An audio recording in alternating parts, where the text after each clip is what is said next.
So, is America going to lose the AI war? Now, this is all over X and Twitter for the last few days. All the top tech people are talking about DeepSeek, which launched on December 25th, Christmas Day, and then they released R1, which is benchmarking at the top of the leaderboards of open source LLMs. So, which raises the bar on what China is capable of.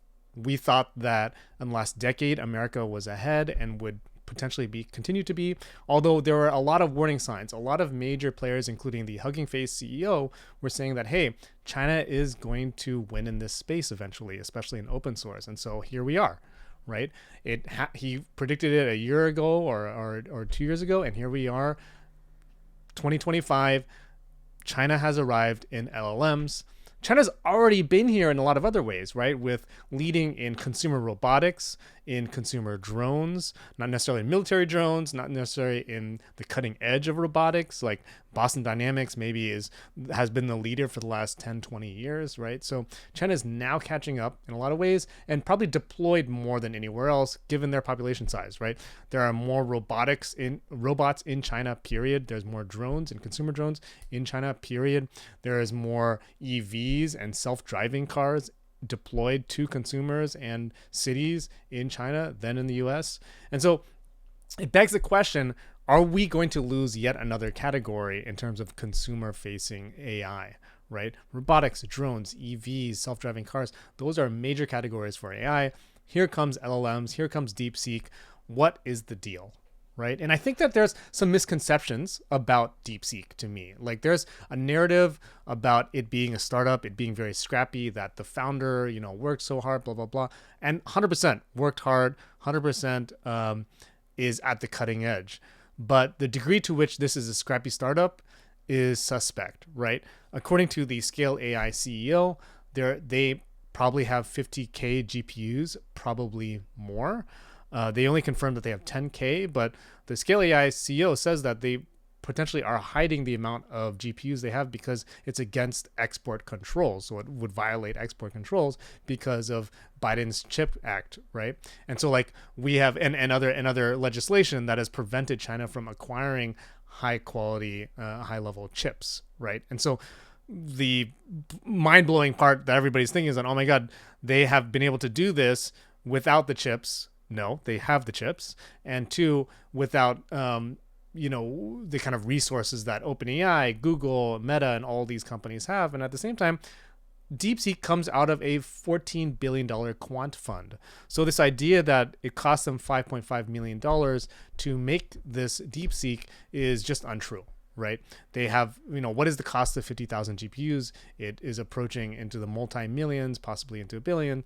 And you're talking about a $14 billion quant fund. So they have money. They say it's a side project, but clearly they allocated quite a lot of money into this quote unquote side project. And they also have some of the leading AI researchers coming out of China. And China, to be fair, is a major factor in terms of producing the leading AI researchers in the world globally. If you look at all of the top research papers, a lot of them have Chinese researchers that are a part of that, Chinese American and or Chinese mainlanders who have immigrated to America to learn in American institutions and then publish in America. So that is a major component to this. And now, DeepSeek might have Chinese support, right? They showed up in front of the CCP, and here we have this issue where China is increasingly going to see AI as a major factor in geopolitics and politics and economics, etc. And especially with Trump coming in and throwing down with a $500 billion AI infra project, what does that mean from the perspective of the Chinese party, right? How do they think about how they allocate their resources given how America sees and American tech elites see the importance of AI? So it's a big question mark. The money in China is very opaque, right? It's not clear how the money is being allocated, how much money has been. If you follow my channel, you may have seen I've done a few deep dives into how much money is coming into these platforms, especially in AI creative tools, especially in LLMs. Frankly, as far as I can tell, there might be anywhere from 30 to 50 billion public and private money in China allocated to AI, especially LLMs, whereas in America, it's in the hundreds of billions of dollars already. I mean, just OpenAI's funding alone accounts for a major fraction of what is being allocated in China. So how does that square, right? On one side, we're seeing the scenario where, yes, Chinese researchers are ahead of the game in a lot of ways, or very on the cutting edge, very much so on the cutting edge.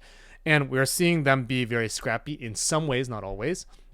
Because, another caveat here is that DeepSeek was trained using ChatGPT, so they're kind of leveraging a closed model to create a strong open source model. So it's a big caveat here. But but at the same time, all of that being true, or potentially being true, how does this all square? Because China has also hurt its own innovation ecosystem the last, let's say, 5 to 10 years, right?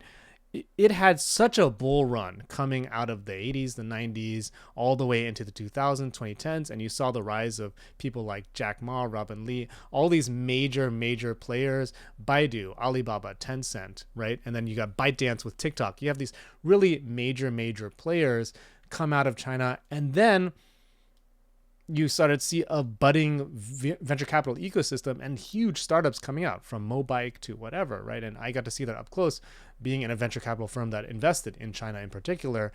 And we saw Chinese money just deeply invested in its own domestic economy and globally. And that started to retract, right? Xi Jinping kind of changes the economic agenda. We started to see a huge rise in SOEs, or state-owned enterprises, and state-owned enterprises start to acquire private enterprises. And you saw, like, in the last few years, maybe it's demographics, because, one-child policy is causing China to, start to slump. It's going to start losing population. It might even, within our lifetimes, it might go below 1 billion, right? And so, like, in population.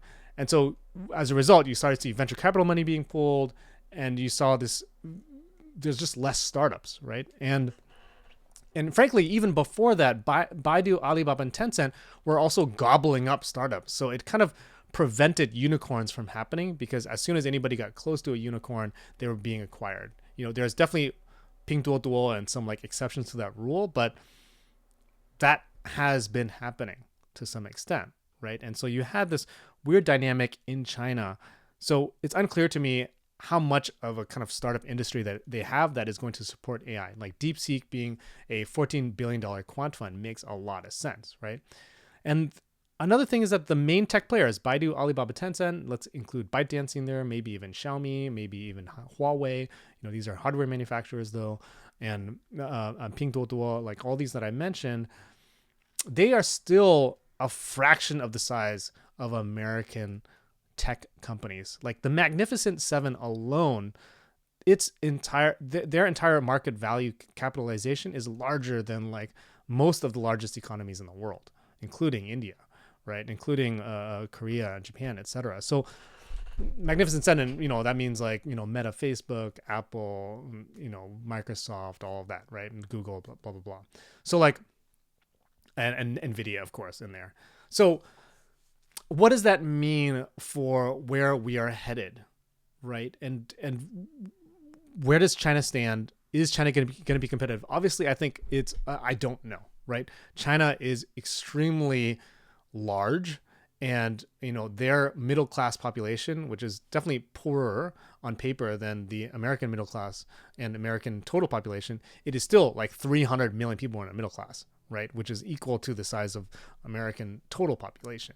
So they have a lot to work with, and they have a lot of resources to deploy into this. And obviously, you got Trump and other folks who are allocating massive amounts of money, but it's unclear where that's going to go.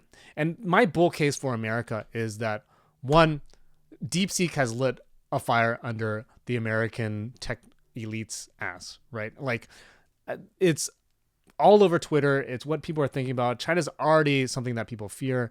People in the AI film world have already been watching the last 6 months as Kling and Hailua and others have just come into the video space and just blown everybody out of the water, right? It's really impressive, right? And so at the same time, America still has more money, right? There's just more money, period. moving through the American economy, moving through the American stock exchange, moving in venture capital, private capital.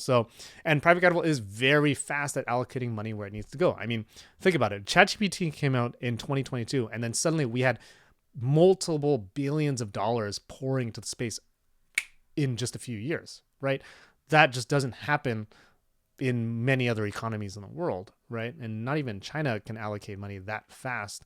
Private capital works very fast. Venture capital sniffs money, they allocate more money, right? America still has more compute, right? And I think the CHIPS Act long run is going to pay off in dividends. So despite the fact that DeepSeek does make it cheaper to run and it's cheaper to train, etc., on paper, apparently, allegedly, even if that were all true, ultimately you're going to need that compute because in a lot of ways the world is going to want that compute, right? And who is going to buy it? So someone is going to, someone's going to sell it, right? And so like, let's say in the scenario that even China comes up with the best models in the world, they still need American compute in theory to supply the compute that everybody else is going to buy from, right? So I think that's one scenario that we could think about it, and also compute compounds, right? I think that to the extent to which China has created this, we're all learning from what China has done with DeepSeek, and we're going to deploy their solutions in the latest like 03, 04, 05, or Google Gemini or whatever. All of that's going to get integrated, and maybe even that's a win for the closed models, that the open source models in China are showing what they are capable of doing, right? So, or maybe it just helps open source in general, and that's a boon for everybody in a certain way. So that's the caveat with compute, though. There's also more larger players in America. There's like 7 to a dozen major players who are putting tons of money into this, multi-billions. So that's another major area, which we've already covered. America's still technically ahead. So a lot of people are saying, hey, R1 is, the best. It's topping the benchmark. Yes, on open source, but O3 isn't out yet, right? It's supposed to come out next month, right? Gemini is probably going to update any moment now. It's been, at least 6 months since the last big update, or if not longer, right? And then you got Anthropic has been pushing Sonnet, and so that's probably not far away as well. They just got $2 billion or more in their latest investment round. And so we're going to see a lot more. I think this is the thing that we've seen in video, right? In the video space, which is that one day you've got Runway says that they are the latest and the best and everybody runs over there. And then suddenly Kling comes out and everybody's running over to Kling. And then suddenly Sora comes out and everybody's running over to Sora. And that's how it's going to be in the LLM space, right? So it might be that it's going to be America, China, or America, and then back to China, and then America again. That's going to be really interesting. The real question is who's making money deploying those things, right? That's actually more important than whose is better on paper, right? Agents. So we haven't quite seen, and I do see some people playing around with DeepSeek as a kind of like an agent or agentic running agents using DeepSeek, but clearly agents have been in the kind of the ether or in the noise and the chaos of Silicon Valley for the last year or two, because they see that as the next leap. So where is China on agents? Just a question, right? Because it's clearly here in America. So that's a big question to me. And another thing there is UI, right? And I think that this is one of the things that I kind of hate about how Twitter works sometimes, is that one person says, oh my God, it's over. DeepSeek is here. It's better than OpenAI. OpenAI is doomed. It's like, okay, no. OpenAI has 200, 300 million people who are using it daily. And they've got, I don't know how many tens of millions or 100 million people who are paying for it, right? And then they've got also the brand of ChatGPT. So there's all these elements. OpenAI isn't just ChatGPT 01, right? It's also the UI, the Mac app, the iPhone app, all of these things that are a part of why it's successful and continues to be successful, because it's just compounding its leadership, right? And I think that's also true for other things like Claude even. So like you have this scenario where all these companies are not just distilled down to their model. And this is my critique of the Sora criticism that it got out when it just came out. It was like, you're comparing a full-on product with just a model, a video model, where here you've got an ecosystem of apps, you've got enterprise, you've got all these things. Like DeepSeek just open source their model. Yes, it is extremely competitive, but does it have an ecosystem of apps? And maybe that ecosystem of apps and ecosystem of partnerships and brand, et cetera, can come. Maybe they can buy their way into that, or they can market it, et cetera. But that's just not the reality today, right? Another thing that I mentioned earlier is like America has a very sophisticated cottage industry of startups, right? You go into the Silicon Valley and you will see immediately that there are hundreds of thousands of people who are creating AI startups, are building on top of existing AI, are doing something with AI that is adding and contributing to the ecosystem of sophistication that we're seeing in the AI industry, which I'm not sure that we're seeing in China quite yet. So that's a big question mark to me. Yes, DeepSeek is amazing, and so was I think there's another one called O1, which has been competitive here and there. But are we talking about a scenario where we've got hundreds of and thousands of startups that are also providing different services for different companies across a larger ecosystem of Chinese companies? Maybe that is happening. I don't know, but hey. And lastly, I think maybe most importantly is the kind of geopolitical, alignment of tech elites, right? I don't think we've ever seen before tech elites be so bullish on one category so quickly, and simultaneously to be politically aligned, for them to all line up behind the Trump administration, for Sam Altman, Masayoshi-san, and Larry Ellison to be there with Trump on stage announcing a $500 AI infra bill is mind-boggling. And then that Elon Musk is in that camp, A16Z.